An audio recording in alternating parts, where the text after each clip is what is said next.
welcome to another episode of Fit and Healthy After 50 with Doneane. I'm your host, Doneane Beckham, certified fitness nutrition specialist and hatha yoga instructor, as well as best-selling author of the Amazon bestseller, Eat, Drink, and Be Merry Through Menopause, which is still available on Amazon.com or at my website, along with all sorts of other really interesting things and a bunch of free ebooks that you can take advantage of today.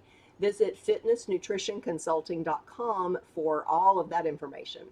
Today's topic is going to kind of expand on a topic that we had a few weeks ago. If you watched the episode about apple cider vinegar and the recipe that you could drink in the morning to help with inflammation, if that didn't appeal to you, because I told you, I didn't lie to you, it does not taste good, it burns your throat, it can kind of cause stomach upset a little bit. So if that's not for you, I have the solution.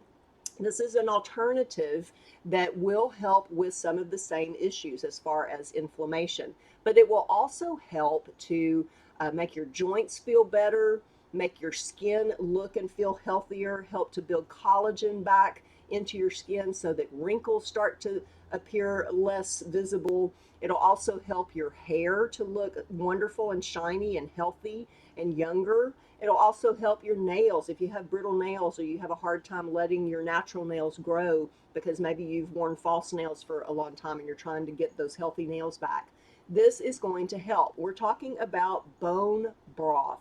Now, there's a couple of different ways that you can do bone broth. You can make your own, or conveniently, it now comes in a protein powder. Now, I've used both, and the convenience of the powder is really great. In fact, this bone broth protein is by Dr. Josh Axe from Axe Naturals, and you can find this and other bone broth and collagen protein powders on his website. It's a little pricey, but if you don't want to spend the time that it takes to make your own bone broth, this is actually quite convenient. And this bone broth is unflavored. So whatever you put it in, it will take on the flavor of whatever you've put it into. If you have a cashew milk that you like, and you put this in your cashew milk, it's not going to flavor the cashew milk at all. It's going to take on the flavor of the cashew milk. You can also put it in green tea. You can put it in your coffee. It doesn't thicken it up. It doesn't give it some kind of red meat taste or anything like that, because this is not flavored at all. Now, he does have a bone broth protein that is coffee flavored, and it's naturally flavored, so that if you want to drink it in your morning coffee, it kind of enhances the flavor of your coffee. So this is a really convenient way to get your bone broth protein without making it yourself. But I'm going to tell you how easy it is to make your own bone broth. And the benefit of making your own is that if you do have a meat eater in the family, you're going to have some wonderful, very tender red meat left over. And if you have dogs like I do, you're going to have some really great large bones that you can give your dogs as an extra treat, because the bones are actually good for them as well. So you're going to need a crock pot, and just about every household has a large crock pot. You don't want to use a small one because we're talking really big bones that we're going to be using for this recipe. So you want to have your crock pot, and this is something that I like to let it cook overnight for several different reasons. Number one, the bones that you're going to be using are going to be rather large, so they're going to need to cook for a while for all of the marrow to come out of the center of the bone and for all of the meat to fall off of the bones. So you want it to cook for a good 8 to 10 hours.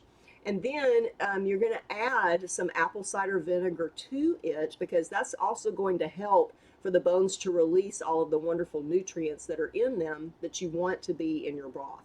So you're going to purchase things from your meat counter that you may have never purchased before.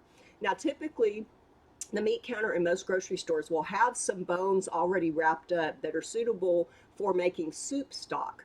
Those are good, but they're typically not very big. So you want to ask for beef knuckles. Literally, this is the knuckle of the cow's foot.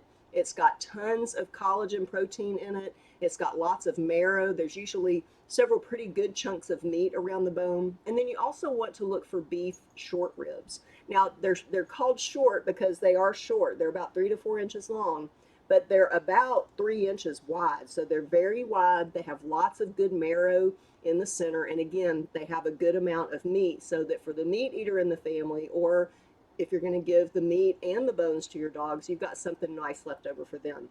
Now, something else you can also do when you load up your crock pot with all of the bone pieces, you can also put in things like onions and celery and carrots and potatoes so that you end up with kind of a stew after you've taken all the bones out. So you want to load your crock pot up with all of those ingredients, and if you only want to use the bones and not put any other fixings in it to make a stew, then that's fine as well. And you really don't have to season it if you don't want to, but typically a little bit of salt and pepper will kind of help with the flavor of the bone broth afterwards. I sometimes put in a little bit of garlic as well just to give it a little kick, a little taste. And then put it in the crock pot, turn it on high, and leave it on high for at least 4 hours. Then you can turn it down to low for the rest of the time, about 4 to 5, maybe even 6 additional hours. But you want to cook it down to where the meat is literally falling off of the bone. Once once the temperature gets hot enough where the liquid in your crock pot starts to bubble, then you want to put in about a tablespoon of apple cider vinegar. And what that's going to do is it's going to create a chemical reaction with the bones, and it's going to cause the bones to release all the rest of the nutrients that are inside the bone and inside the marrow that makes the bone broth so good for us, because it gives us back the collagen and the nutrients that we need, again, to benefit our hair, our skin, get rid of wrinkles, help with creaky joints and things like that. So once it's all cooked, you take out the bones and be sure that you get all the fragments, because sometimes once the meat starts falling off, that bone may have cracked and there may be some fragments. So you want to use a slotted spoon to be sure that you get out all of the bits of meat and all of the bits of any bone pieces that might be left behind. And then if you loaded it also with your vegetables and things to make a stew, you're going to want to scoop all of that out as well. And then what you're left with is a liquid, but it's full of all sorts of wonderful nutrients. And what I always do is I take and pour it into a plastic container. And as you can see, this is layered. Down at the bottom, you still see maybe some bits of meat that were left behind and some bits of garlic. And then we've got, you can see, it almost looks like the marbling of meat, where it's got some of the good fat in the center of this gelatinous bit that's left over. And then the heavier fat will actually rise to the top. I've already taken that out of this batch because I wanted you to be able to see what is left behind. And it has the consistency of Jell-O. That's because it's full of collagen, natural collagen.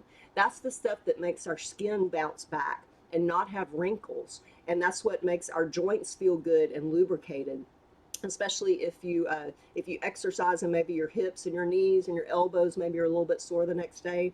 That is your body saying that it needs a little bit more lubrication in those joints, and this bone broth collagen will really help with that. So you're left with this, and what I typically do is I take a large spoon and I spoon out a couple of tablespoons into a cup, and then I heat it up either on the stove, or I'll maybe heat up a pot of water on the stove, and then I'll put the cup in it. I don't typically heat this up in the microwave because it doesn't heat evenly, and you really want to get it heated evenly all the way through. So put it in a glass cup, put that cup into a pot of water that has been heated up, and then allow it to ungel, and then you've got bone broth. It's almost like, you know, when you're a kid and your mom was making maybe a soup starter and she'd use those bouillon cubes to make a cup of broth. Well, that's kind of what this is, but it doesn't have the added sodium. It doesn't have any colors or preservatives or anything like that. It's all natural bone broth. Now, the one thing you really want to be aware of is when you purchase those bones at the grocery store, you want to find out what kinds of cows did these come from. Were these grass-fed? Were they pasture-raised? Were they free-range? Were they not given any antibiotics or artificial growth hormones? You want to know those things as well, because when you cook all of that stuff out of their bones, you're going to cook all of that other junk out also, and then you're going to end up ingesting that as well. So be sure that the bones you get are from cows that have been pasture-raised, free-range, grass-fed, and they have not been given any type of antibiotics or growth hormones or anything like that. So just a few tablespoons of this per day. I usually drink it in the morning.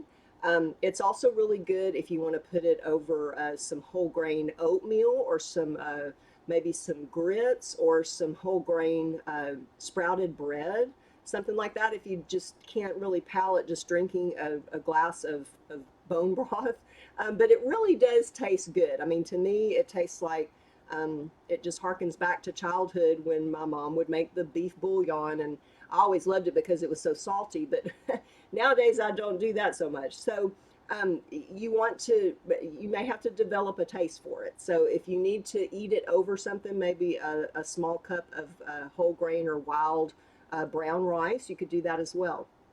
So the benefits of bone broth, again, are healthier skin, more resilient skin, less appearance of wrinkles, healthier shiny hair, stronger nails, and healthier, more comfortable joints if you're having any joint issues, especially knees, hips, elbows, shoulders, things like that.